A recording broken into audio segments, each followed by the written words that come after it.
So we're continuing our reading of Bhagavad Gita from chapter 10, entitled The Opulence of the Absolute. We've moved on to text 6. We spent a few weeks on texts 4 and 5. So text 6 today. So 4 and 5 was going through a whole list of qualities, which Prabhupada elaborated on them in the purport.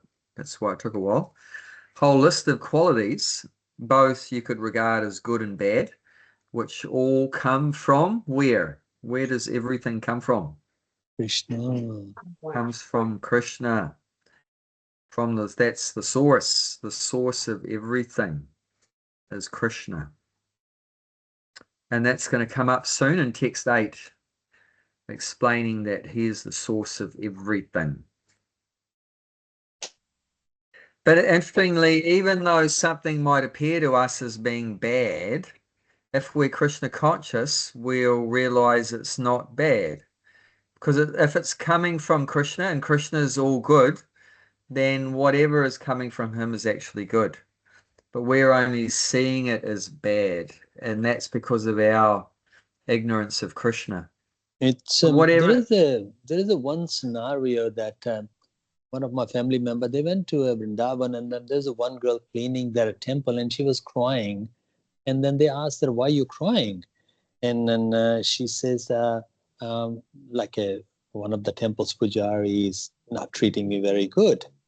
And then she and her mother came from Calcutta. Maybe I think her father left or something, and she's from the village. She came to Vrindavan, and then she got a bit of job doing as a cooking in one of the temple. And not the ISKCON temple, but the girl was like 15, 16-year-old, 14-year-old girl. She was cleaning that temple. And the pujari's son was... waiting. Hey? Right. Yeah.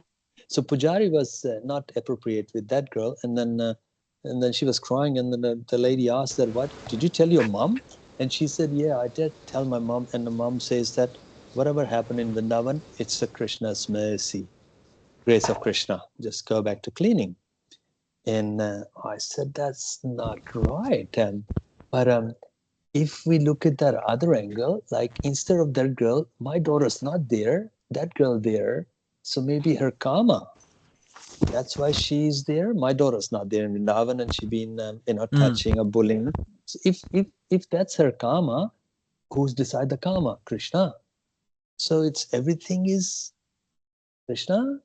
And then I was thinking, but the pujari's son was not doing the right thing. But it's happened to that girl, not to my daughter. It was written there because of the karma. I was thinking, what is it? Is that everything Krishna's mercy or Krishna's grace? Or we got a free will to do something? Yeah, I mean, like we've Coming back to the same question again. No. Please don't laugh. I'm confused. No, I mean, these are real life scenarios that we have to deal with. It's a real life scenario. It's one of the temples.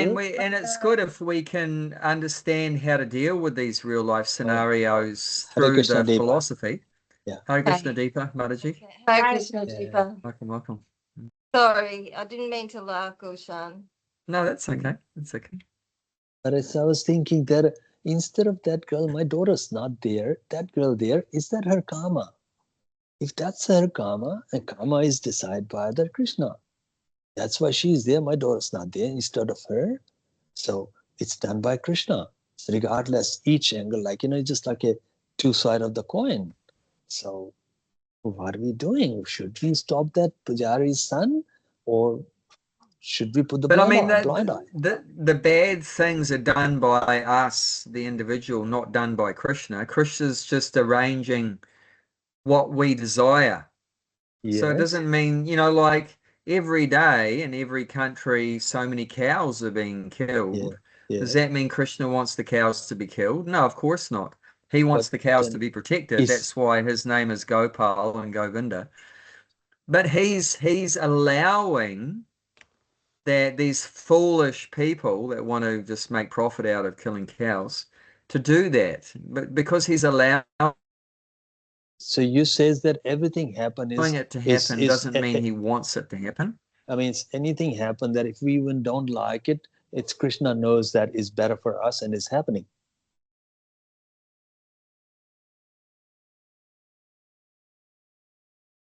Well, what's better for us is written in 1866, which we should look at that.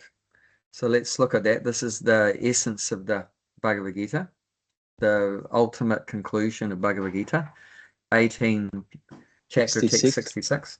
Yep. Abandon all varieties of religion and just surrender unto me. I shall deliver you from all sinful reaction. Do not fear. So about that girl, is she has to surrender to Krishna and then just put the blind eye if that the pujari's son doing any inappropriate thing? Or No, she has no, to... no. I mean, I'm saying that's what's best for us if we surrender to Krishna. But the problem is if we don't surrender to Krishna and we've surrendered to lust and greed and anger and envy and pride and all these kind of material qualities, then we end up with all this vicious things happening, which of course no one likes it. Someone's getting abused, someone's getting exploited, someone's getting raped, someone's getting beaten up.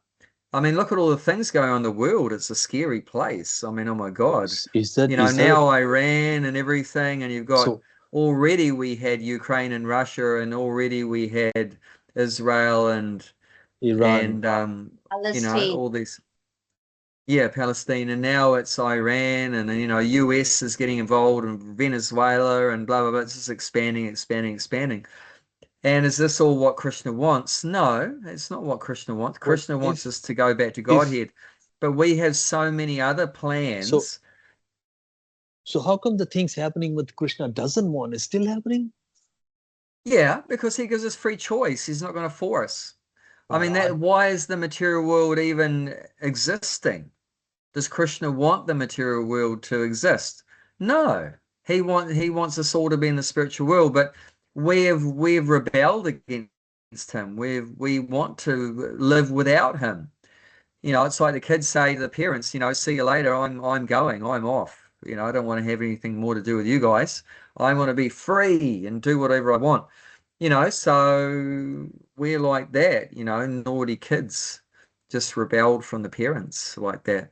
And then we have to suffer the consequences of that. But just like the parents say, well, you can come back anytime you want. You can come home anytime. The door's always open. So, Krishna's left the door open for us, and he's said what he would like, Savadharma Prityaja. Means, you've created all these dharmas, all these duties, and Krishna's saying just give them up. Because they're not real duties. It's just concoctions in our mind. Oh, I got I need to to do this business. I need to have this family. I need to drink beer, and I need to play rugby and all these kind of things. But these are all self-created duties. It's not actually, we don't need to do any of those things. We've just concocted all these things that are so-called important. But the one thing that is important, which is to do what God wants, that no one wants to do, and because of that, we have to suffer from so many things. So Krishna's saying in this verse 1866, give up all your concocted life and just surrender to me and do what I say. And all of our problems come from not following that instruction like that. So if somebody is suffering, there must be he done past life something, isn't it? That's why. Well, it can go back even hundreds of lives. It's karma. As soon as you talk about karma, it's very complicated. Very, you're not gonna understand. I could be suffering for something now that I did 10 lives 5,000 ago, years 10 ago, lifetimes ago. Yeah, like that. And even with like Abhay, you've talked before about even for devotees, when that Prabhupada said it's like a fan. You've said that many times, that when you come to Krishna consciousness, you might stop getting karmic reaction, but your karma is like the fan slowing down, so things might still happen karmic reactions might still happen. Is that right? Is that what you've said before? Like, yeah, well, like if you pull the plug out of the socket, yeah, that's what you said. Yeah, the fan isn't going to stop spinning straight away, but it will stop because now the plug's out. But it's going to take a little while, so this fan is still spins slowly, but it is going to slow down. Eventually, it'll stop. So that's what's happening for us.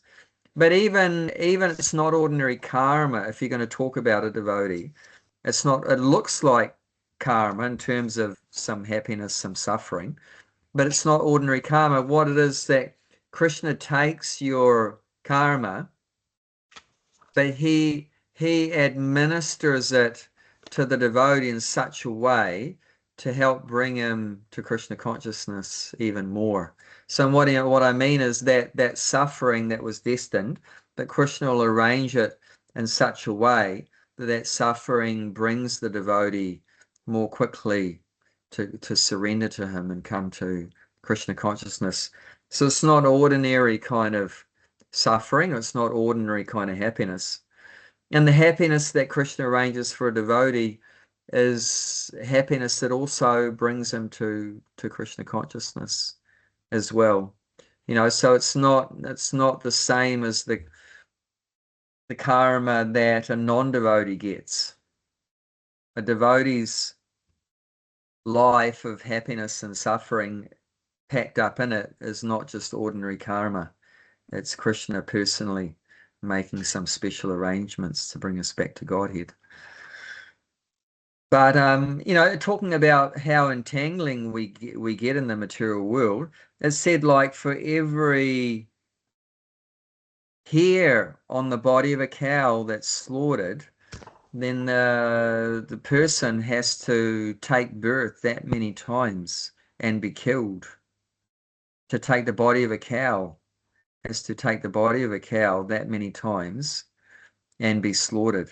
So I mean, that means like the Muslim people, they just eating all their life that beef and then slaughtering there. They're never gonna get that through because it's unlimited, uncounted hair in the cow's no, it's body. not unlimited, but it's a hell of a long time, and we're Hell of a eternal. long life, and they are but it's a eating long time. entire their life for 80 years, the same thing, and then slaughtering there.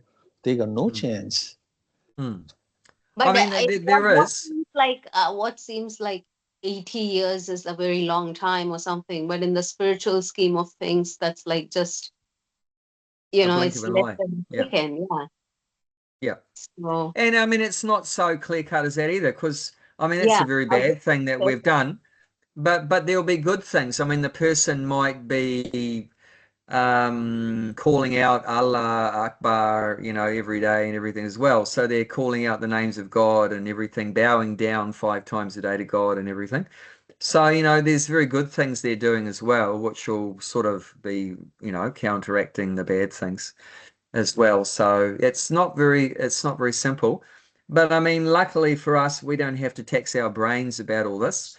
But Krishna, and he has a massive departments of his demigod devotees that work all these things out. What are the good results we're going to get and the bad results we're going to get, and where we need to go, and which one first, which one second.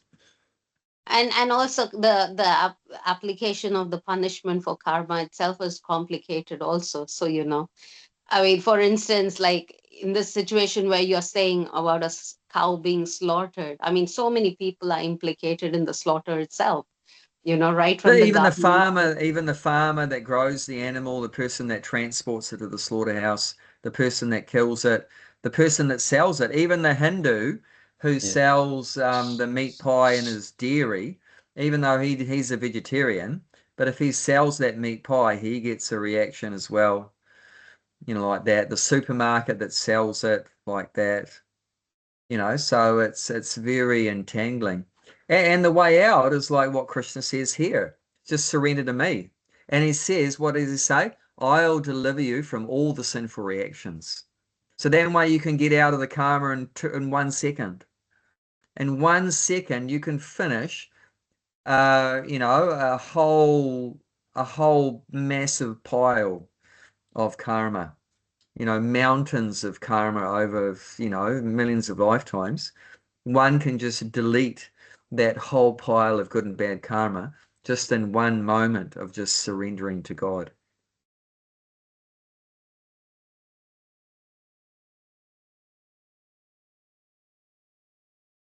So yeah, we're not saying that all these, so-called bad things that happen is what God wants that. No, he doesn't want that. But all this bad stuff is caused by us turning away from God and forgetting God. But how a devotee sees all these bad things, that a devotee sees that ultimately Krishna is behind all of these arrangements, and he's using that to help get us out of the material world. So the devotee takes even negative things that happen to us as positive, knowing that ultimately Krishna's behind the whole show and he's trying his best to get us out of here. But we should help Krishna by doing what he says. As long as we're rebellious and going against his instructions, then, it makes it more difficult. I have to say, even over since I've met the devotees, like I used to have, and I'll touch wood that doesn't start happening again, but I had such bad luck all the time. Like if anything could go wrong, it will go wrong, just on a daily living type of thing. And I was constantly like breaking things, or anything that could go wrong would go wrong. And over the last 10 years, it's really slowed down a lot. I've noticed a lot in my life, things have changed a lot. Because your And association with the devotee. Association, yeah. And at one stage, a doctor said to me, he said, I just can't get over how many things go wrong in your life. And he said, it's like you haven't just killed one Chinaman, you killed the whole village. And I had multiple people say things like that to me, like everything just goes wrong when you're around, and and it has definitely slowed down a lot. Your fan is stopping, Bhakti Malada. Your fan I don't know about down. that, but I don't know, just through as Gulshan said, association with devotees, it's pretty bad if a psychiatrist says to you, you've got such bad karma. Now if you haven't killed one Chinaman, you killed the whole village, if you go to doctor and he said that all has been changed, he will not know how. He don't know. He says, wow, I can see so positive in you, Bhaktimala, but there was an association devotee, he would not know that, how it is happening. But I have noticed a lot of things don't happen like they used to, So it is true. I noticed Bhaktimala, I mean, whoever comes in my association, Bhaktimala, they just get, since you're working with Bhakti Tree with me, you know. Oh yeah, it's your association, Gulshan. But these are the two of the first characteristics mentioned in the Nectar of Devotion of pure devotional service. Is the first one is kleshagni, which means klesha means suffering or misery, and agni means burnt up. So that all the miseries get burnt up by engaging in devotional service. And the second one mentioned is shubha dat. Shubha means auspicious, very good, and dat means giving. So we just get so many auspicious things happening, like meet devotees who are such wonderful people and like that. And then a lot of the bad things, they just go away. So a lot of the bad things go away and really good things start to happen. And devotees tangibly notice that when they come to Krishna consciousness, these two things, they come almost immediately. So, and devotees just will see things in a very positive sense, even something that appears to be negative, but the devotees will see it as a positive thing, knowing that ultimately they're in Krishna's hands now. So whatever Krishna's arranging, that's for my benefit. So in that way, a devotee sees everything as very positive. Okay, so let's read this text 6 in the 10th chapter. 10th chapter, text 6. And in the last paragraph of text 5 and 4 and 5, I'll just read that again, which is just before the text 6. Of whatever we find, good or bad, the origin is Krishna. Nothing can manifest itself in this material world which is not in Krishna. That is knowledge. Although we know that things are differently situated, we should realize that everything flows from Krishna. So yeah, once we have that knowledge, then you don't need to worry about anything anymore. Everything is within Krishna. So, in a nutshell, we become a puppet. Look at Bhaktimala. Don't laugh, Bhaktimala. I'm a doormat. Anyone can walk in there. That's a surrender. Okay, next verse 6. See, most people are a puppet of Maya. And Maya is all of Krishna's servant. So Maya is Krishna's servant and people are a puppet of Maya. But what's the effect of being a puppet of Maya? Are we happy? No, we're suffering. We should become a puppet of Krishna. But if we don't want to be a puppet of Krishna, you still have to be a puppet. Yep. But you can't escape being a puppet. You know, it means we're under control. We're always under control. But if you're under control of Maya, you suffer. And if you're under control of Krishna directly, then you enjoy like anything. So then we should think about that. You know, who do we want to serve? Yep. You want to be a servant of Maya and suffer, or a servant of Krishna and be happy. So that's where we have the choice as a human being. Where Gulshan mentioned that I'm just a doormat for Krishna. Yeah. Well, I think one needs to be careful how you are a doormat also. Well, I mean, then once I become a doormat, that's Krishna's responsibility. My responsibility finished. No. Being humble is one thing. I'm shouting. Being humble is one thing. Of course, one needs to be humble, but not at the expense that everybody is like just kicking you around for their own sense gratification or whatever. You just do it thinking. I really feel like that people can just use me, abuse me, kick me, but as long as I can just, it's just a chanting Hare Krishna, that's it. I don't care. People just, kill me. I'll just give them. I'll just chant Hare Krishna, that's it. It's if everything happened in Krishna's mercy. If somebody kick on my head, I just chant Hare Krishna.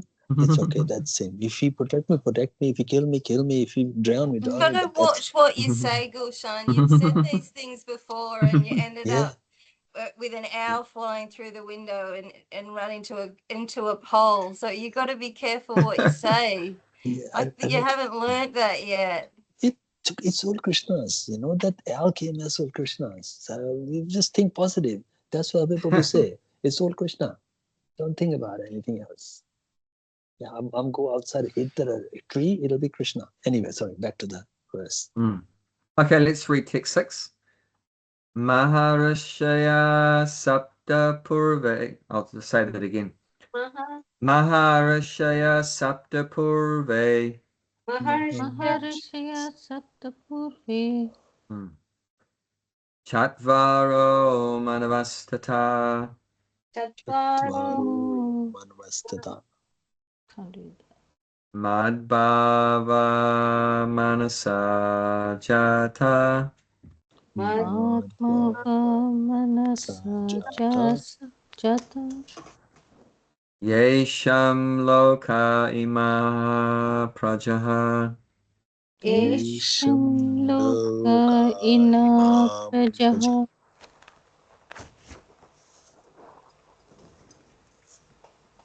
Who'd like to read the English?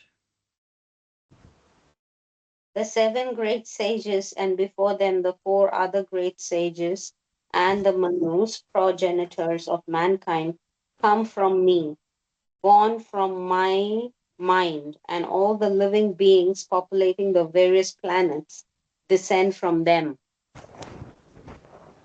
So this is talking about right in the beginning of the creation of the universe. this Vedic knowledge is so amazing. We're getting detailed information even right in the beginning of the universe. You know, scientists have been racking their brains since the beginning of time, you know, that how it all began.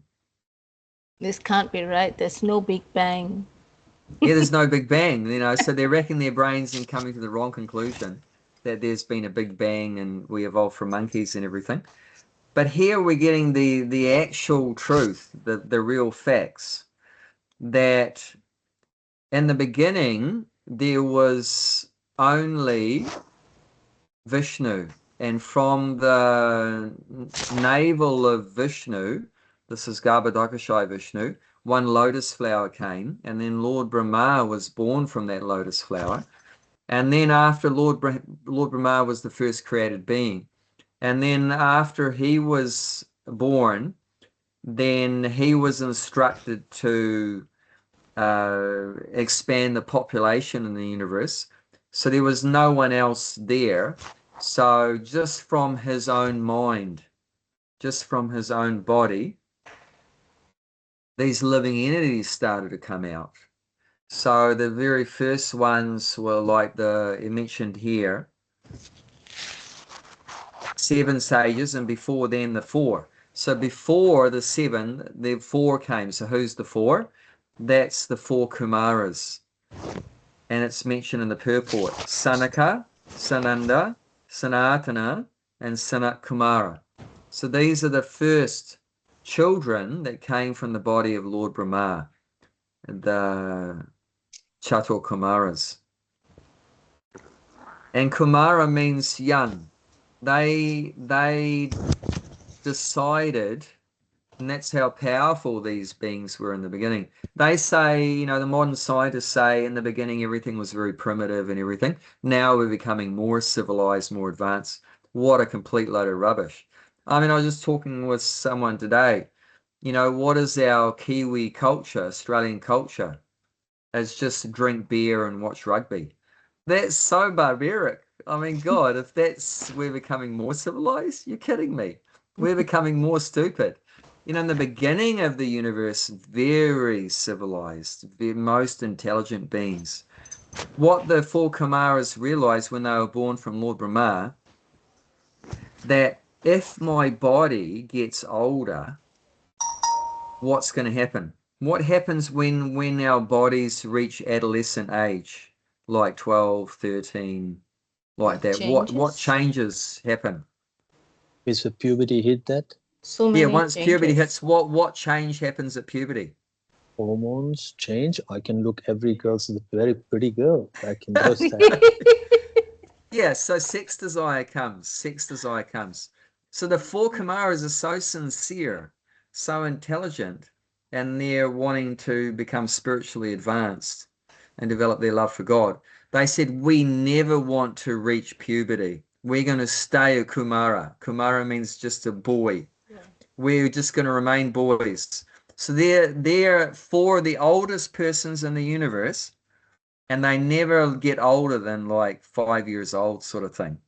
So they're like, you know, not eternally, but for a very long time, they're about 5 years old, like that. They're going against Krishna. The Krishna, they create that you have to be young age and then, you know, hit the puberty, then a grasthana, sannyas. No, they're not going against Krishna. Krishna's very happy with them, actually, that they're so sincere that they don't want to get sidetracked. Because sex desire can be a big sidetrack from our devotion. You know, so, and that's Vedic culture, that you start off, you're trained as a brahmachari, and that's what the 4 Kumaras are. They're like permanent brahmacharis. And so trained as a brahmachari, and if the brahmachari is very intelligent, he can either remain a brahmachari or go straight to sannyas. And sannyas means, of course, complete dedication to serving Krishna. It's not actually required to take up grihastha or family life. He can bypass that. Can bypass grihastha life. Of course, most brahmacharis, they may go to the next one, grihastha. But if they're intelligent, they can go straight to, you know, sannyas or stay brahmachari. Grihastha is very good, actually. Grihastha is the only the stage that when you can donate. Well, because they're Brahmachari working, can't. so they're making money. Donate. Yeah. Yeah, that's because brahmachari can't donate. Grihastha, Yeah. Grihastha is actually, it's true, it's very important in society because they're the ones that are making money and, you know, earning or whatever, working. So actually the Grihasthas maintain all the other three ashrams. The Grihasthas maintain the brahmacharis, they maintain the vanaprasthas and maintain the sannyasis. Like the brahmacharis and so forth would go to the houses of the Grihasthas and begging alms. Can you give me some food? And the Grihastha would give them some rice or a roti or whatever like that. If everybody's become a brahmachari and sannyasi, where they're gonna go and beg? That's my question actually. Thanks, Guru. Yeah. So that's what I'm saying. Vedic culture is so advanced, so civilized. You've got all these different brahmacharis, many of them, they are also making their own money. Yes. You're talking about modern day ones. That's we're talking about the original tradition, the original system. No, that's okay. Kali Yuga things are all mixed up, but we're talking about the original system. You know, like these 4 Kumaras, they're the original brahmacharis, and they decided to stay brahmachari. Very intelligent, not risk getting diverted like that. And then Brahma, as their father, he ordered them to create more children. And they said, no, we don't want to do that. That's going to sidetrack us. So Brahma became angry at his 4 sons.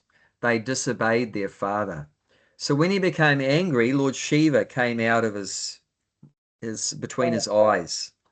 Between his eyes, Lord Shiva came out. So that's how Lord Shiva entered into the universe, when Lord Brahma became angry. So actually Lord Brahma is also the father of Lord Shiva, and Shiva and the 4 Kumaras are brothers.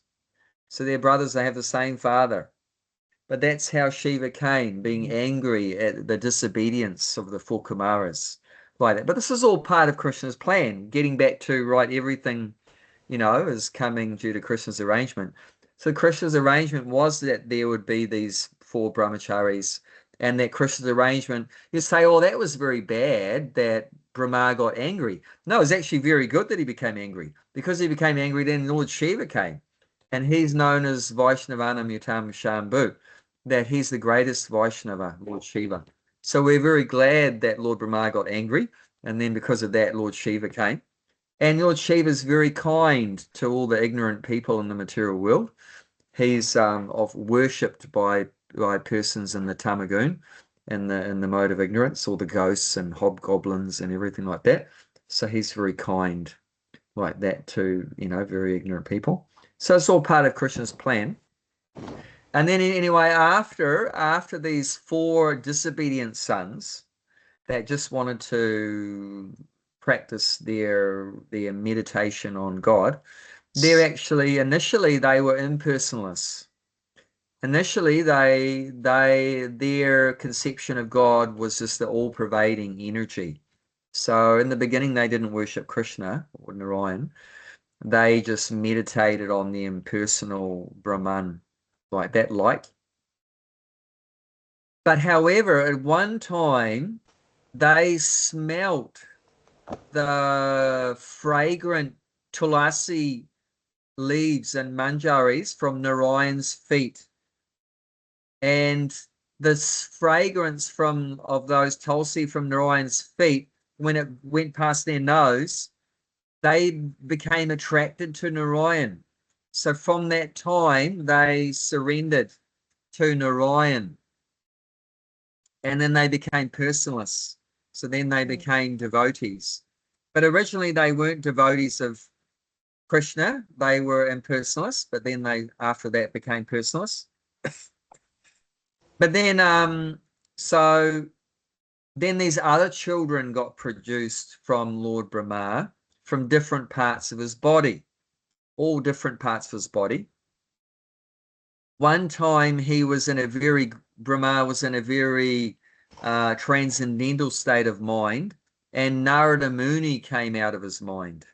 Narada Muni. So we're very lucky that Narada Muni came out.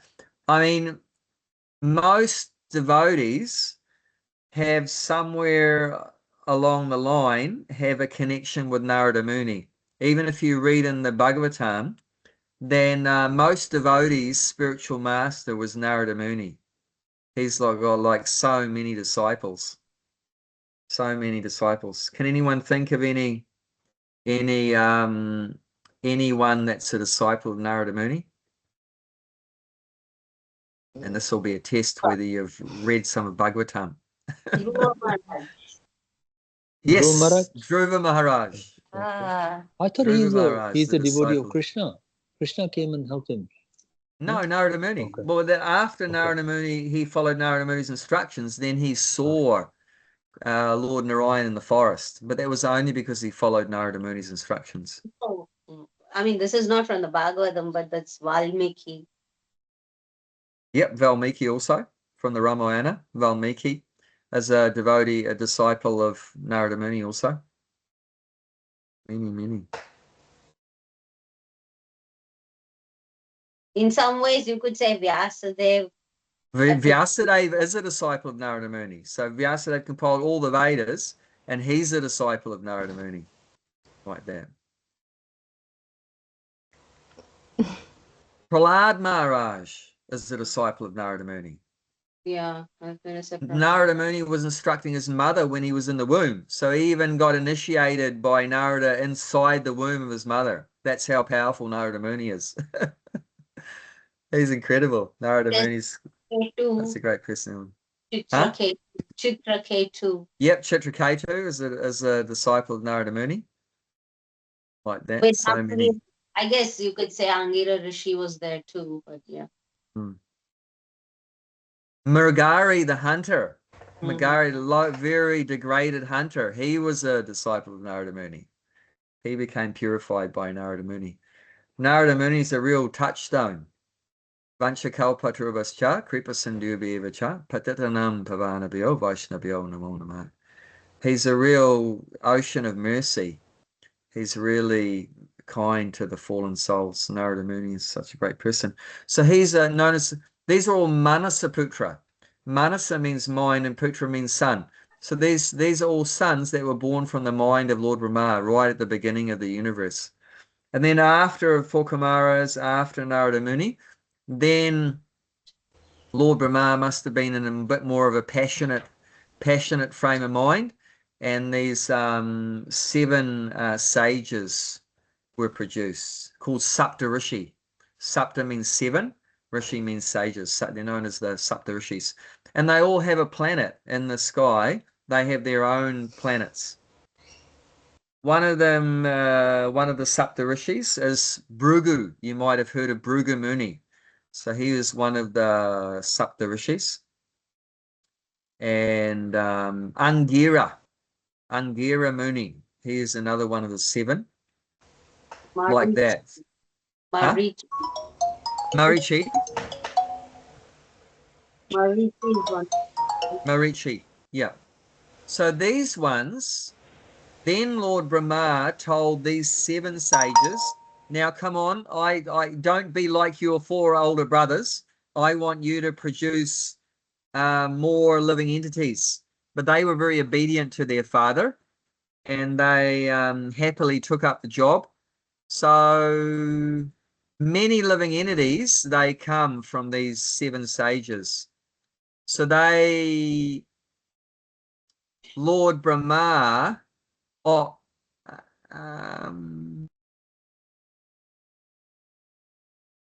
then another one of Lord Brahma's, this is branching off, but it's connected. Another one of Lord Brahma's Manasaputra was Manu. Manu was the father of man. So even the English word man, that comes from Sanskrit, Manu. So Manu was the father of man. He's the original man, the first man. And in Malay, Manusya. Manusya, yeah. Man. Yeah. Yes. Manu, Manusya, man. Yeah. So it's all derived from there. So his name was Swayambhuva Manu. He was the very first Manu, Swayambhuva Manu, that came from the Manasaputra of Lord Brahma. And then Brahma ordered him, I want you to populate the universe. But he wasn't very inspired until Lord Brahma created something else. And that was the first woman. And I'm trying to remember her name. Eve. Oh, not Eve, yeah. No, I didn't call her Eve. Didn't call her Eve. She came later on. But anyway, so he wasn't very inspired to do anything until Lord Brahma. Shatarupa? Yeah, I think Shatarupa, yeah. So then Lord Brahma created the very first woman. And then when the woman appeared, then Manu became fired up to create living entities. And then from the daughters, I think the daughters of Manu and Shatarupa, those daughters were married off to the seven sages. Those daughters were married off to the seven. Oh, one of them was Daksha. One of the seven sages, I think, was Daksha. And Daksha, interestingly, means expert. Daksha means expert. But what is Daksha expert in? He's expert in creating children. So he's got thousands and thousands and thousands of children. Actually, his first 10,000 children, who are all boys, then Narada Muni preached to them, preached to Daksha's first batch of 10,000 children. And Narada Muni made them all into like sannyasis and brahmacharis. And boy, Daksha was really peeved off that his children were all turned into like brahmacharis and sannyasis. And then he complained to Lord Brahma, look, you've given me a job to expand the universal population, and Narada Muni's like stopping me. So yeah, Narada Muni got in a bit of trouble for that. And then I think he had another 60,000 children after that. And like that way, in the beginning, from these seven sages, the population of the universe expanded big time. And interestingly, not only that these sages could produce human-like children, because they themselves had, human-like form. And when I say human, there's not only one kind of human. As we know, there's 8,400,000 species in the universe. There's 400,000 different kinds of human. So what we know as, Manusya, man, is only one kind. But the demigods actually, they have a human species as well. They fit into those 400,000. Some of them are more civilized, more developed, and others more primitive, less civilized, like that. So actually the demigods, even like,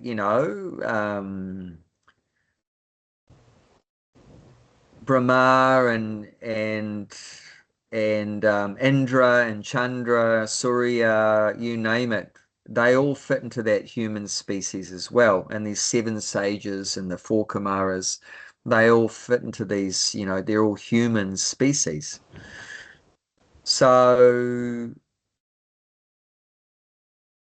yeah, so what I was saying is that these sages, because we know there's another 8,400,000, 8 million other species, some animals, some plants, some birds, some fish. So how did all those species got created? We heard how the human got created, but what about the non-human? Actually, the non-human also got created by these seven sages.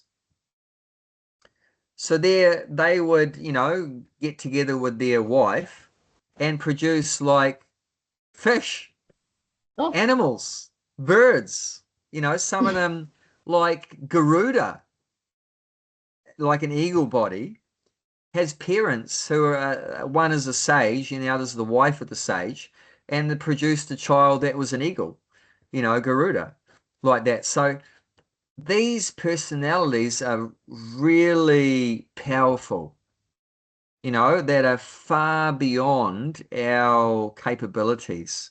So we should not compare ourselves to these persons that we're talking about. You can't compare. It's like comparing, you know, apples with carrots or something. You know, it's like completely different.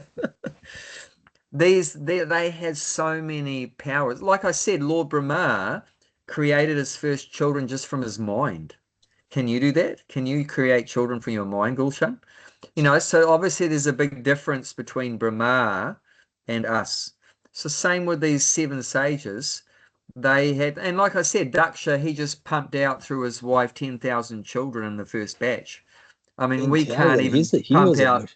We can't even pump out 2 or 3, you know, like that. You know, so they had far greater capacities for, you know, and abilities and so forth. What's that? Production machine. Production machine. So that's why he's called Daksha, because he's very expert at pumping out children. It's kind of like it's kind of a bit inconceivable for me, like listening to all this, and I find it really hard because I have tried to read the Bhagavad, and the first canto is a lot about this sort of thing, and I find it just goes like I can't hold on to it in my mind because it's so out there. Very deep. Okay. You know, it's very difficult to sort of hold on to. Because you haven't seen, you know, parents producing eagles and fish and birds before, have you? Yeah. So, you know, it's beyond our experience. Isn't it like science fiction, actually? Yeah, it is. Yeah. So this is called achintya, which means inconceivable. You can only conceive of, or which means like understand, things that you've experienced. You know, if you've experienced something, then you can understand it with your mind. Things beyond your experience is very hard to understand with your mind. But what do you do in that situation where you're given information which is telling you something beyond what you've experienced? How can you understand that? Yeah, and that's, you just got to have faith in the Vedic authority. You just got to have faith. Like, there's a lot of things that you haven't seen. Like, do you all believe in atoms and neutrons and protons and electrons? Do you believe that there's atoms? Only because it's been taught to us. Yeah, because you have an authority that said there's an atom, an electron, a neutron, a proton, and then you just accept that. Because are you ever going to be able to see it? No, you're never going to be able to see it. You know, so you just have faith and authority, you know. Have you even seen your own heart? Your own soul. Yeah, have you seen the soul? I mean, but why do we accept the soul? Because the Vedic authority coming from Krishna down through Narada Muni and Vasudeva and Prabhupada is telling us there's a soul. I mean, so there's a lot of things, you know, beyond your experience. You just have to accept. I definitely accept. I do accept the Vedic knowledge. I think it's just it somehow doesn't stick, a lot of this stuff, you know. And I think it was the 3rd canto when you're at the farm, we did all the planets and how far away each planet is and all the measurements, and it's just kind of so much information, you know. It doesn't. I don't have that kind of mind that it holds on to it, you know. Yeah, and that doesn't matter because that doesn't matter so much. Why doesn't that matter? Because this process of bhakti, what's the purpose of this process of bhakti? Which is just to get more closer to understanding Krishna and, you know, bhakti, you have to surrender. Not we are just because of class. To learn to love Krishna. And the purpose of bhakti also, I mean, what you've both said is correct, but is to please Krishna. And what is Krishna pleased by? Bhakti means actually 9 things, 9 processes of bhakti: hearing, shravanam, kirtanam, chanting, Vishnu smaranam, remembering him, archanam, worshipping him, vandanam, offering prayers, padasevanam, serving his lotus feet, dasyam, rendering menial service, Sakyam, becoming his friend, and Atmanivedanam, surrendering everything, self-surrender. These 9 different processes please Krishna. That's our purpose. So our purpose is not to remember everything we've heard, but our purpose is that we just hear. And even if it goes in one ear and out the other, but the fact that you heard it, Krishna's pleased. That Bhaktimala's been sitting in the class and hearing about all the universes and how far the planets are and everything like that, and all the different species and how they're created, even though she retained, 0.01% of it. But sorry, I'm not criticizing you. No, it's but the we're all truth. like that. But Krishna's pleased, and that's the purpose. The purpose is not to know everything. Krishna knows everything. Even if but we're not God. When I repeat the shloka with the broken Sanskrit, the Krishna can understand. I don't speak Sanskrit, so yeah, because you're chanting, so that's kirtanam. It pleases Krishna.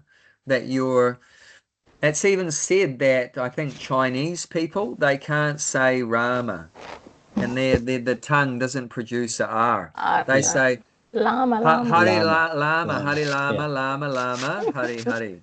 But Krishna's pleased that they're trying to chant his name. So even though we do it imperfectly, so yeah, the goal is not to be, that we're going to be perfect at hearing or remembering or chanting, but you just try, and just like the child, starts off learning to ride a bicycle, and many times they'll fall off, but the parents are so pleased to see that they're trying to ride the bike. And often actually the mum or dad will be even holding the back of the bike so it doesn't fall over. And it's not even really them. What's that? Put that trainer wheel. That's the guru. Yeah, but we're not doing a very good job, but the parents are pleased to see that, we're making an effort to learn like that. So yeah, that's already perfection when we put our body in the class. Just try to stay awake, that's all. Just don't fall asleep. We have to just try our best to hear attentively, and the rest is up to Krishna. But yeah, there will be a lot of inconceivable things.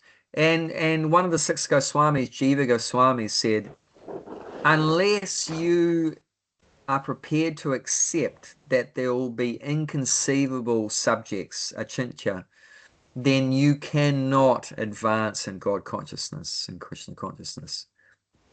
Because as soon as you come across something you can't understand, you're just going to say, oh, I reject this. I reject this. I know there was some disciples of Prabhupada that left Prabhupada, left the movement, when Prabhupada said that the Americans did not go to the moon. And these were American disciples. They could not accept what Prabhupada said. They had so much faith in, we are Americans, we went to the moon and everything like that, more than faith in that Prabhupada is a personal servant of God. So where do you put your faith? That's the thing. Where are you going to put your faith? You're going to put your faith in some stupid government, or are you going to put your faith in the direct representative of God? But everyone has faith in something. I mean, how do you actually know? I mean, that whether they went to the moon or not. Anyone can produce some rocks and dust, which is all they did. And anyone can produce some movie footage. I mean, God, if you look at Star Wars, the movies Star Wars or Empire Strikes Back and the Return of the Jedi and that looks really real. How they can do the same thing and make it look like they've landed on the moon. That's in Tunisia. We visited the sites where they shot all those. Yeah. Okay, yeah. So, I mean, you can make anything look real and cheat people. It's easy. I mean, now look at with AI. You could have me, completely done by an AI, and it's not even me, and it could be saying anything. So is and, it you Is that you? Or Yeah, still maybe AI? it's not even me that's speaking now. Maybe it's just some AI robot thing, you know. So it's crazy. You can easy to cheat people, but the thing is, you know, who are you going to put your faith in? Are you going to put your faith in Krishna and his representative, the spiritual master? Are you going to put your faith in scientists or you know, the government or whatever like that? So everyone has to put their faith somewhere. It's just it's not a matter of whether you have faith or whether you don't have faith. Everyone has faith, but what are you going to put your faith in? Because for in everyone's situation, there's so much beyond our experience. What do you really know?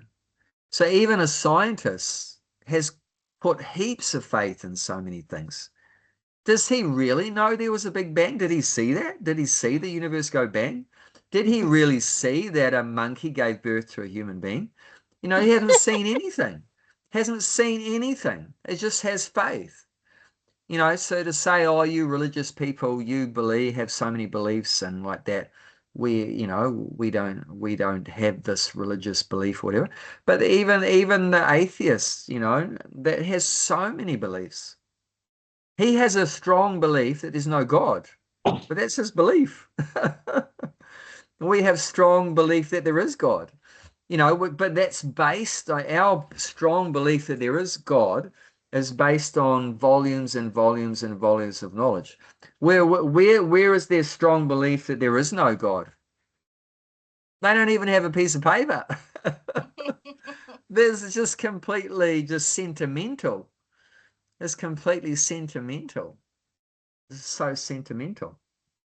So there's two different ways of having faith. Either your faith is based on knowledge or your faith is based on sentiment, which is like means emotional, just emotion and no knowledge like that. So it's better to have your faith based on knowledge and philosophy rather than just sentimental, just in your mind like that. But also, So, like, you know, when you talk about sentimental, like I can say, I also have faith as well because I know that the process of chanting has changed my life. And so that gives me faith in God as well. But that could be seen as sentimental, couldn't it? No, but that's getting back to experience. See, in the beginning, you have faith that, you know, we hear, I'll just chant and be happy. Chanting, dancing, and feasting, and you'll be happy. But that's just with faith. But then when you actually chant and dance and take prasadam, like we did on Friday nights at the Bhakti Tree, and everyone got a tangible experience, isn't it? We're all propelled and we develop strong faith that this actually works. Because it's not just we're just believing in somebody else saying that chanting's the best thing to do. But we did it ourselves. We actually chanted. And we got the result of that. We felt so happy. And every Friday night we'd be, you know, immediately after that look forward to the next Friday night, you know. So because it was just we lived for that, you know, it was just such a nice experience like that. And people came back again and again. Why would they come back again and again if there was no experience? They must have experienced something, and it wasn't free. You know, people were paying money. No, I thought they come in because the front desk, the counter, that a good-looking guy stand there. That's what. Yeah, Yes, right. that's part of the experience. You just confused. Not just the chanting, also because Gulshan was there. Yes. And Gianti's kirtan. It is kirtan. Gianti's There was kirtan. Oh drumming. my God. I mean, you should not have mentioned that like right now. Oh God. Come on, you got to accept it. I'm good looking. Come on. But, you know, through that experience, then we develop strong faith, you know, and even the memory of that can help keep us on track, you know, that we've had that experience like that. And that we want it again. That's the thing. And that makes us keep on going. I want to keep chanting because I had that wonderful experience of chanting at the Bhakti Tree, and I want to get that again. You know, so, and we've all had different things like that. We've tasted something very special and we want to get it again. And that makes us keep going further and further and not giving up. Because sometimes you might not be getting much taste and you think, oh, I want to give up. I can't be bothered. I can't do it. I give up. But then you remember, oh, but I had this really cool experience, and I really felt something there, and no, I'm going to continue like that. So the mind can't trick us like that. So yeah, this is the real science. This is a spiritual science. So the spiritual science is, just like the ordinary science, you have a theory in the beginning. That's like your faith. And then you make an experiment. And that's the process that we're following, hearing and chanting and so forth. We're experimenting with that. And then you get a result. And that's called love of God. So this is very much, and Prabhupada said this many times, he said, this is a science. This is not a kind of belief, a kind of faith. This is a science. You have your theory, you make an experiment, and you get a result like that. So it's very much a science. So he didn't like the idea, which is most people have this stupid idea, that religion is on one side of the spectrum and science is on the other side of the spectrum. What he says, no, it's the same thing. That real religion is the real science. Like that. This is the spiritual science. And then... Why does Jayanti look like she's sitting in the clouds or something? She's hiding and looking from the corner. My body is really hurting, so I'm just trying to stretch in different angles. Just stand up and dance. Whatever dancing, works, feasting, whatever chanting. works. Yes. Sorry, I So it's saying in distracted this your verse. conversation. Yeah, so it's saying here about these 7 sages, and it's saying that and all the living beings populating the various planets descend from them. So yeah, these are the forefathers, these 7 sages. I mean, the original forefathers, Lord Brahma, and then produced these 7 sages, and from the 7 sages, then you got all the other 8,400,000 species come from those, and a few other ones like Manu. So there's 7 sages in Manu, and pretty much from them, you've got everyone is here, starting from them, like that. So that's how it really began, the beginning of the universe, not this other hogwash ideas. This is the real McCoy, the real facts here. So yeah, let's read the purport.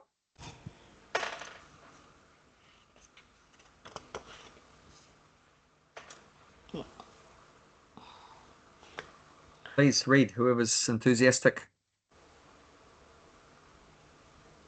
The Lord has given a synopsis of the universal population. Brahma is the original creature born out of the energy of the Supreme Lord, who is known as Hiranyagarbha. And from Brahma, all the 7 sages, and before them 4 other great sages named Sanaka, Sananda, Sanatana, and Sanatkumara, and the Manu are manifested. All these 25 great sages are known as the patriarchs of the living entities all over the universe. There are innumerable universes and innumerable planets within each universe, and each planet is full of population of different varieties. All of them are born of these 25 patriarchs. Brahma underwent penance for 1,000 years of the demigods before he realized by the grace of Krishna how to create. Then from Brahma came Sanaka, Sananda, Sanatana, and Sanat Kumara, and then Rudra, and then that's 7 sages. And in this way, all the Brahmanas and Kshatriyas are born out of the energy of the Supreme Personality of Godhead. Brahma is known as Pitamaha, the grandfather, and Krishna is known as Prapitamaha, the father of the grandfather. That is stated in the 11th chapter of the Bhagavad Gita, 11.39. It's interesting, it just says that the Brahmanas and the Kshatriyas are born of the energy. Yeah, so he's just giving some brief idea, but obviously if you expand it out, then it'll be Vaishyas and Sudras also. Yeah, so everything. Even like it said, it's a synopsis in the beginning of the purport. Synopsis means like a summary. So it's not giving all the detail. It's just giving. So even with this, it's just, I mean, if Prabhupada put everything in the purports, you wouldn't be able to hold the Bhagavad Gita in your hand. It'd be thousands of pages. You know, so there's a lot of things, you know, Prabhupada didn't have space to say like that. But he's giving us the basic idea that all the different kinds of living entities, they are all coming originally from the Lord through these different sages like that. And it's mentioned there all these 25 great sages. So how did we get from 7 and 4? Where's the gap to make 25? Because it's got 14 manus. You see that? We didn't talk about it. We talked about one manu, Swayambhuva Manu.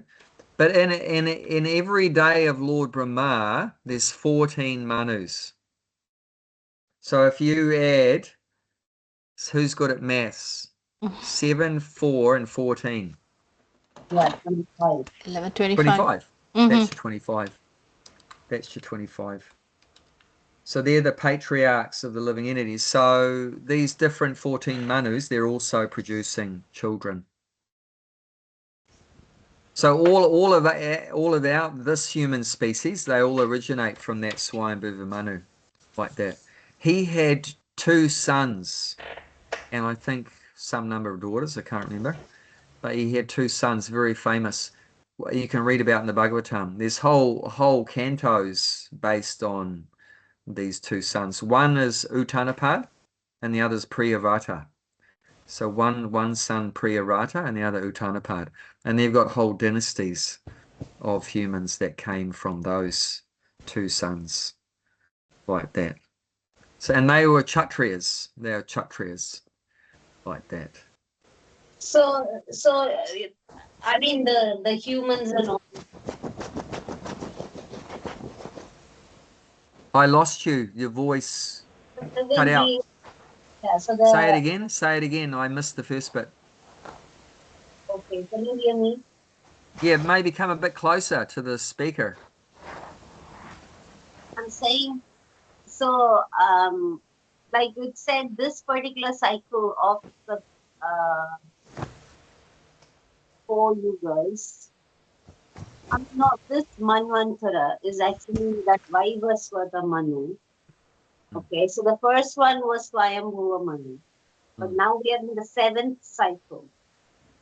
So what Jayanti is saying is about Vaivasvata Manu. Okay, so I said in one day of Lord Brahma, which is the 4 yugas, Satya, Treta, Dwapara, Kali. That's one yuga cycle called a Chatura Yuga. So one day of Lord Brahma is that those 4 ages times by 1,000. That's a day of Lord Brahma, right? It's one day of Lord Brahma's life, 12 hours of his day. And his night is the same, 12 hours. But in one day, you've got, and those 4 yugas total is 4.32 million years. If you add up a Satya, Treta, Dwapara, and Kali, that's 4.32 million years. Times by 1,000 is one day of Lord Brahma. In that one day of Lord Brahma, you've got 14 manus ruling. One will rule for 1/14 of that one day, and then we'll hand it over to the next one. Next one would normally be his like son or something, the son of that manu or whatever, like that. So 7 cycles. So its total is about 71 or 72 cycles of those cycles, one manu. If you divide 1,000 divided by 14, comes to about 71, 72 of those cycles. So I talked about the first manu, that's came from Lord Brahma's mind, that's Swayambhuva Manu. Where we are now on the day of Lord Brahma, this is the 7th manu. So we're in the middle of his day. We're in the middle of Lord Brahma's day. And we're actually very lucky because the original Supreme Personality of Godhead, Krishna, only descends to this material world only once in a day of Lord Brahma. In that seventh cycle, in the seventh Manu, in the 28th Yuga cycle of the seventh Manu, and we happen to be living now, Haribol, in that Yuga cycle. We just happen to be at the right place at the right time, only 5,000 years after when Krishna was on this earth. And that same Yuga cycle that Krishna comes in only once in a whole day of Lord Brahma, which is a hell of a long time, Lord Chaitanya comes in that same cycle just after Krishna, in the Kali Yuga, just after Krishna. So he was only here 500 years ago. Haribol! And that's only once in a day of Lord Brahma. So we're extraordinarily lucky, extraordinarily fortunate. But yeah, each one of those Manus is producing children that's populating the universe. And apart from producing the children, that's one thing. But then you want to keep the children on the right track, isn't it, as parents? You don't just want to pump out kids, but you want to keep them on the right path and educate them properly and everything. So that's one of the functions of Manu, is to create some like codes of ethics and moral conduct and direction for the human society. And that's called the Manu Samhita. It's a very famous text, the Manu Samhita. That's like the law book of mankind. So the law book for humankind is called the Manu Samhita, and that comes from Manu. And he's like the, one of the administrators in the universe for how the human beings should live and everything like that. So unfortunately, rebellious kids, even though the parents try to give direction, but the rebellious children don't follow the direction, but still they're giving direction there. So my question was actually that if we go back, like if I go back on my father's father, we go back to Vaivasvata Manu. Like for all of us, I'm saying. Yeah, of course. Yeah.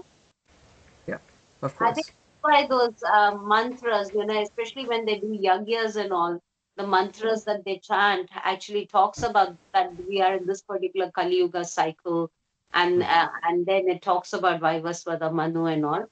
So I think that's probably why they're giving that respect. Yeah. I mean, if Manu didn't exist, or Brahma, or these seven sages didn't exist, your body wouldn't be here today. So our bodies are, only able to be existing because of them. They, set things in motion and like that. So, of course, the soul is independent, and the soul doesn't need these material bodies. So, but the body is just a vehicle for the soul to fulfill its material desires. Because we have material desires, therefore we need a material body to fulfill these desires. So our soul doesn't have a relationship with Manu or these seven sages or whatever, but the body is dependent on them, because they did their job. Then this body can be existing today in Auckland or Newcastle or Kaitaia, wherever like that, because of them. So we have to give credit to our ancestors, isn't it? And a lot of cultures, they worship the ancestors, isn't it? That's the Pitris, the ancestors. So these are our ancestors, we should be very respectful like that. And but these are our bodily ancestors. But even more important than our bodily ancestor is our spiritual ancestor. And that's God, that we come from God. He's the Father. We can look at that verse. It's one of my favorite verses. 14th chapter, text 4.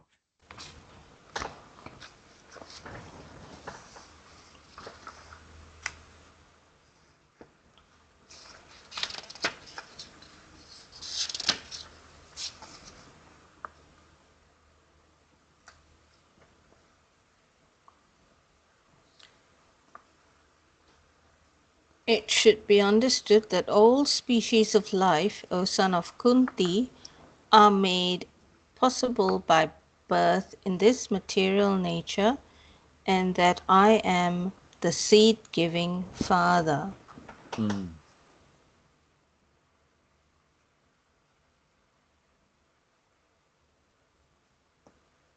So two things. In order for us to exist, you need a mother and a father, right? So what is Krishna saying here? That the mother is material nature. Brahma Mahad Yoni. So yoni means womb. So this material nature is like a gigantic womb. And just like the child develops in the womb of the mother, after the mother is impregnated by the father.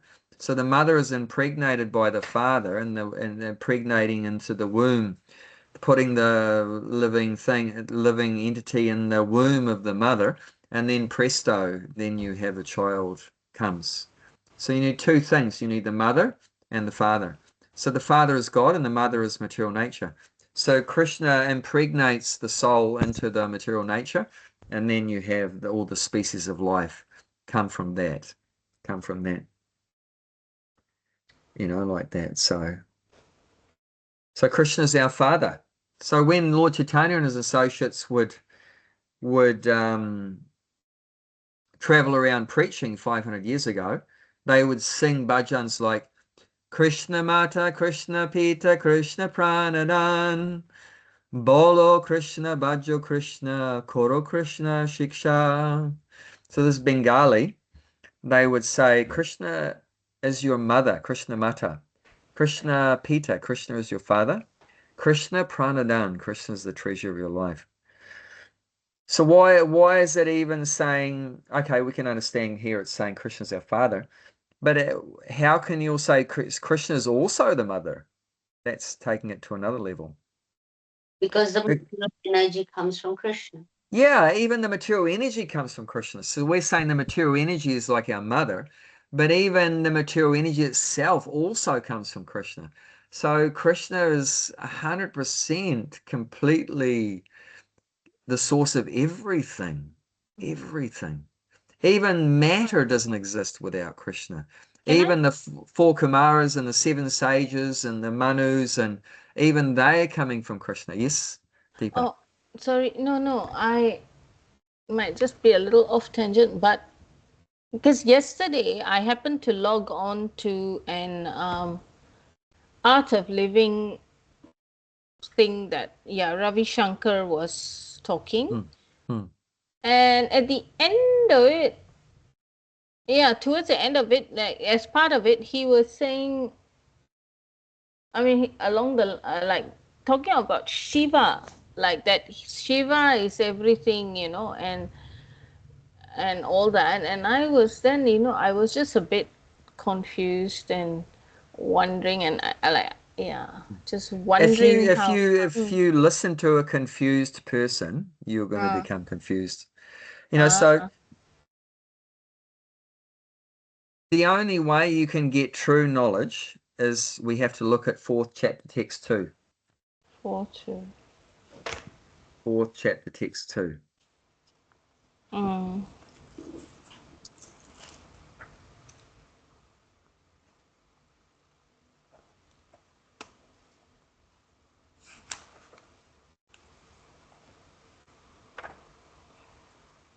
When you get to that, just read it aloud, whoever. 4:2. Yeah. Yeah. This supreme Here's science, the word science that I said. This is a science. Okay. This supreme science was thus received through the chain of disciplic succession, and the saintly kings understood it in that way. But in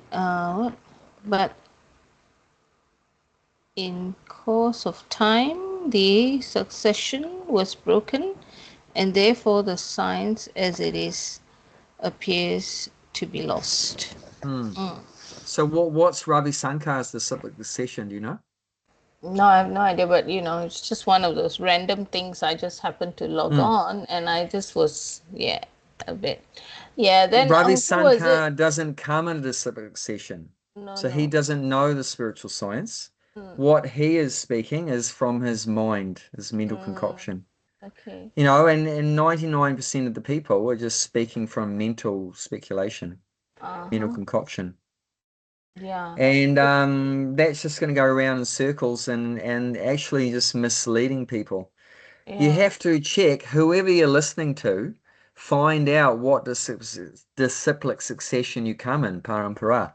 If they don't come in a parampara, then say, thank you very much, see you later. It's not, you're not going to get anything. They're just going to confuse people and put them on the wrong path. And Prabhupada would get very upset with these people because they just mislead the innocent masses of people. Like one of them said that was famous for the phrase Yatumat Tatupat, saying there are many paths, many ways, and like that.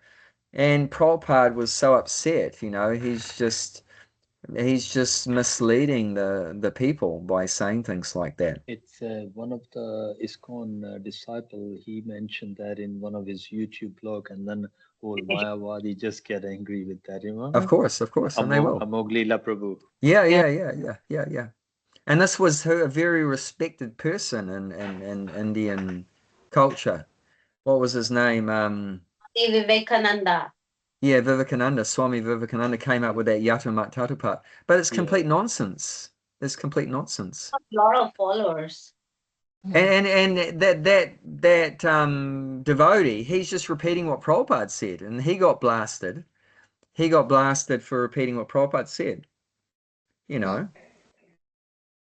And I mean, what nonsense is that? I mean, that you telling me you worship Lord Shiva, you're gonna go to the same place as if you worship Krishna. You're gonna go to the same place if you worship Ganesh, the same place you worship Durga. You're not gonna go to the same place. We can prove that, and that's 9:20. Yeah, that's towards the end of the 9th chapter, Yanti Deva Rata Devan. Let's just find that. 9 something. Yeah, towards the end of the 9th chapter. Yeah, 9:25. Those who worship the demigods will take birth among the demigods. Those who worship the ancestor go to ancestors.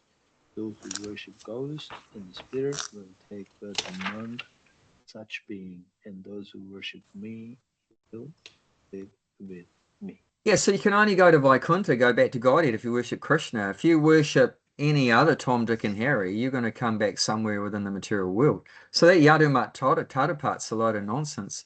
And I mean, if he wants to ruin his own life by whatever, he can do it. But ignorant people, thousands or millions of people following that, they're all going to go into a ditch. So Prabhupada said, whoever talks this nonsense, they're going to go to hell, and whoever follows them is also going to go to hell. So, we have to be very careful what is the source of our knowledge. The Vedic system, you have to follow the Vedas, which is presented in disciplic succession. You're only going to know the Vedas if you're in the disciplic succession. Yeah, it's look like if you put the seed of lemon, you'll get lemon out of it, isn't it? You can't get mango or apple out of it. He's saying that put any seed, you'll get the mango. Yeah. How can that be possible? Yeah. Anyway. So yeah, I mean, people, they have free choice. They can do what they want, but we shouldn't get sucked into that. If we genuinely want the truth, then we should do this. Of course, Bhaktisiddhanta Saraswati, and Prabhupada repeated his words, said this is a society of the cheaters and the cheated. So there's two kinds of people. Either you're on top of someone exploiting them, a cheater, or you're on the bottom being exploited. So, but is that what you want to be part of that? Do you want to be a cheater or do you want to be cheated? So if you don't want to be that, then you want to get into this session. Otherwise, you're definitely going to be in that cheated category. And in Kali Yuga, that's 99.9% is cheater and cheated. You know, but just because, you know, most people are doing the wrong thing, does that mean we should do the wrong thing? If you saw, you know, everyone's lined up to walk off a cliff, I think, oh, everyone's doing it, let me do it too. No, it's the wrong thing to do. Just don't do it just because heaps of people are doing it. I mean, most people in New Zealand right now are watching rugby and drinking beer. But does that mean, well, everyone else is doing it, I'm going to do it too? No, it's completely stupid. No, once you realize these things, then you can't go back. You know, you can't go back. Another thing with these kind of people like this Sadhguru and Ravi Shankar, all these people, they are followers of Shiva. But the way even his name reveals that Shankar. Of course, he's going to be a devotee of Shiva. And of course, we respect Shiva, but as a devotee, not as God, but as a devotee. What I was saying that, so their whole understanding, because they are Mayavadis, their whole understanding is Krishna, Shiva, everybody is one. Yeah. You know, but that's how they think of it. And to some extent, Sadhguru goes even one step further. And even though he worships Shiva himself, he'll just say, oh, it's all, there's no, actually, it's all just there for, you know, just to make some act of devotion. Otherwise, this is also not necessary. That's what, according to him, you know, because you don't need to do all this also. Yeah, man, that's what you'll find with all these different people. They're all going to present a different philosophy because, let's face it, how are you going to become famous? How are you going to attract attention if you say the same thing as everyone else? The only way you're going to attract attention, you've got to say something different. So I got to work out to say something different than Gulshan, something different than Deepa. Otherwise, all boring, right? You know, how am I going to get so many followers if I say the same thing as what Prabhupada said? Yeah, so you're okay. So you'll find, you know, Sadhguru has to come up with a different philosophy than Ravi Shankar. Ravi Shankar has to come up with a different philosophy to Prabhupada, you know, blah, blah, blah. But Prabhupada is not coming up with a different philosophy than Bhaktisiddhanta Saraswati, who's not coming up with a different philosophy to Gorkha Babaji, who's not coming up with a different philosophy to Bhaktivinoda Thakur. And none of them give a stuff about being famous or being popular, or followers or whatever. They just humbly, like Gulshan said, a doormat, you know, to their spiritual master, just humbly presenting the philosophy like that. And Prabhupada said, what's the use of having so many useless followers? I have one follower. If I only have one genuine follower, I'd be so happy. Prabhupada said, what is it like? He gave an example. What is the use of many stars? Better to have one moon. Isn't it? What is it? You know, stars, what do you get from a star? But the one moon just lights up the whole sky. So yep. What's that? No, suddenly Bhaktimala wasn't there anymore. She's not. That's all right. Sometimes her phone drops out or different things. She has to go. That's all right. Anyway, our time's up anyway. But yeah, so yeah, that's what we want. You know, a lot of these modern teachers, they're just after followers and so many things, and they'll just say something that sounds very good. Deepa. And normally they'll say things. Normally they'll never say guaranteed, no meat eating, no intoxication, no illicit sex. Because that's not, who's going to want to follow someone that says that? You know, so doesn't do whatever you like and just chant this mantra whenever you feel like it. You know, pay me a bit of guru dakshina, give me some money. You know, very easy things. You can eat whatever you want, you know, sleep whatever you want, like that. No one will say the real thing. You know, they're just crooks. I tell you, they're just crooks. And they've always been like that. And now's no different. But if we want the real thing, then we should follow the person in disciplic succession. So we should always check before you know, listen to anyone, follow anyone. Do they come in a bona fide disciplic succession? And there are 4 of them in Kali Yuga left remaining. There used to be other ones, but now what's left is in either the Sampradaya we're in is called the Brahma Madhva Gaudiya Sampradaya, or coming from originally Lord Brahma, like we were hearing about Lord Brahma. Another one is the Rudra Sampradaya, coming from Lord Shiva. And another one is the Shri Sampradaya, coming from Lakshmi. And the other one is the Kumara Sampradaya. So we heard about the four Kumaras. So another one started from the four Kumaras. So there's 4 genuine disciplic sessions remaining like that. Which Sampradaya Donald Trump is from? No, he's from the, what's that? The Kali The Sampradaya. demoniac He's in the Kali Sampradaya. Deepa, you mentioned that there's a class there, Zoom one. Anyone can come to that class? This one was yeah, I'm just part of a notification group that, so it came. I wasn't doing anything yesterday evening. I just say, oh, let me just log on and see. So then I was just, I think it's today. Is it today 7 o'clock? Next week that I know of, they had next Wednesday. It's I don't know. Okay. Mm. That's right. Mm. Yeah, that's the disciple succession parampara. Because if you hear from too many different sources, and if they're outside of the position, you just get confused. You get confused, you know. And also in the Chaitanya Charitamrita, it said, right? If you hear from a Mayavadi, your whole devotional life is lost. It's like destroyed. That's what Yeah, it because says. they say that everyone is God, you know, except for Krishna. So it's very offensive, and that, you know, that destroys the feelings of love for Krishna we have in the heart. So that's very detrimental, like that. Of course, if you are fixed up in hearing from the disciplic session and you know what the truth is, then you have a filter. And then from then on, whenever you hear some Tom, Dick, and Harry speak, you put it through your filter of the truth. And you say, okay, that's correct. Oh, that's rubbish. That's correct. That's rubbish. That's correct. That's rubbish. You know, so, you know, I could hear what someone's saying, and then I'll know which part is right, which part's wrong. But if you don't have a strong foundation in the truth, then you're not going to know. You're not going to know. And then you just get confused. He was talking about vibration and merging of vibration and something like this. Anyway, I was just whiling time away. That's all.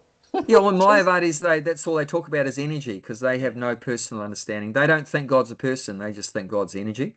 So they're always going to talk about vibration and energy and light and all these kind of things. That's confusing language too. So, you know, you ultimately, what have you got out of it? You get nothing. I wasn't really listening 200%. I was just in and out. That's it. The talking of Mayavadis, is Prabhupada termed it as word jugglery. Yeah. Word jugglery. They just juggle all words around, and the words will sound really good. You know, the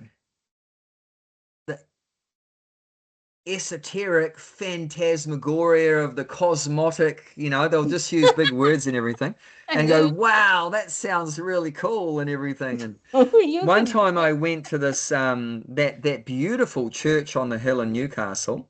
There's that beautiful big old church there. I best thing about going there was just seeing the building. It had so much bhakti, and the people that built it for God with so much devotion inside and everything. It was just amazing. But there was some Christian scholar speaking there. He is speaking in a whole big audience like that. And then he spoke all these big words, right? He's a real scholar, big words. And then at the end of his talk, you wouldn't believe it what he said. He said, don't worry if you didn't understand much about what I was talking about, because I don't understand it either. So he admitted it, the jerk. The jerk admitted it. That's just all nonsense. It's called like verbal diarrhea. Verbal diarrhea. It's just vomiting out so much rubbish. And it just sounds really good though. The words they put together, and it sounds really nice, but it doesn't have any real meaning. Nothing you can apply in your life. Nothing practical like that. class too. Eh? And it won't stick with you after the class. I mean, not even a single idea will No. stick after you leave the place. What did you learn from there? And you'll be like, I can't think of anything, you know. Yeah. Yeah.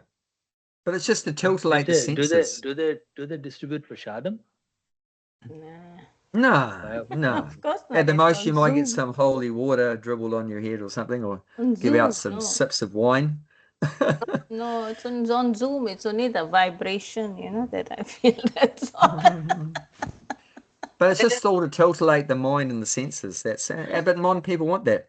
The last thing that the stupid people of Kali Yuga want is to surrender to Krishna, which is the real thing. But because people are like that, they're not sincere. They're not sincere. They're not serious. Then they get what they wanted. And Prabhupada said like that. Because they want to be cheated, Krishna arranges that they get a cheater. Why are they listening to someone like Swami Vivekananda or Ravi Shankar or Sai Baba or whatever, Sadhguru? Because they want to be cheated. Krishna knows in their heart. They don't want to surrender to God. They want to be God.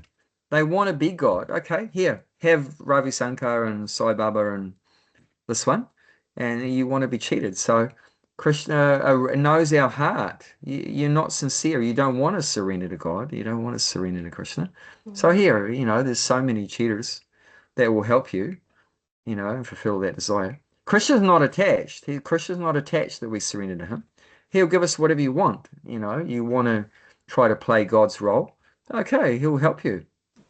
But then you won't get the real McCoy. You won't get the real thing. It's very unfortunate. And people are suffering so much, And now I'm in the world today. I mean, God, there's so much quarrel, so much fighting, people, so much hatred. And these are all reactions for people not wanting to surrender to God. And they're all trying to play God. What does it mean to play God? You want to... I've got to go because my battery is in here. Okay. Yeah. No, we'll I've got finish to go it. too. Yeah. I've got to go too. Hare Krishna. Okay. I Take better care, not everyone. hold you as well, Abhi Prabhu. No, that's all right. I better. I have to also get organized for tonight. I'm talking at the interfaith. Oh, that's tonight. All the best. Awesome. So I mean, it's for me. I put together some slides, but it's just to inspire conversation, discussion, Yes. thought. That's all. Like who are we? What and kind of get Nice. people to say. Yeah. What is our purpose, and then I have got lot of things that you have said, and just the general high level things, nothing in detail. I know. Yeah. But it's good. Plant the seed in people's minds. So it's Something good to think about. that's for tonight. Yeah, best wishes with that. So when is that? In an hour or 2 hours or It's 3 hours? what she told me was usually, yeah, it's about an hour and a half in total. That's so about 30-40 minutes like for presentation, and then questions at the end, and this conversation discussion. So I'm kind of thinking I'm going to do it not presentation and questions, but a conversation from the start. So, yeah, so it's potentially an hour and a half around there. Yeah, 7 o'clock. Yeah, 7 o'clock. Wow. Best wishes. That's great. Thank Exciting. you. Yeah, I told to Keshava I'm doing, and then he said, oh, it sounds very nice. I said, yeah, I'll just be chanting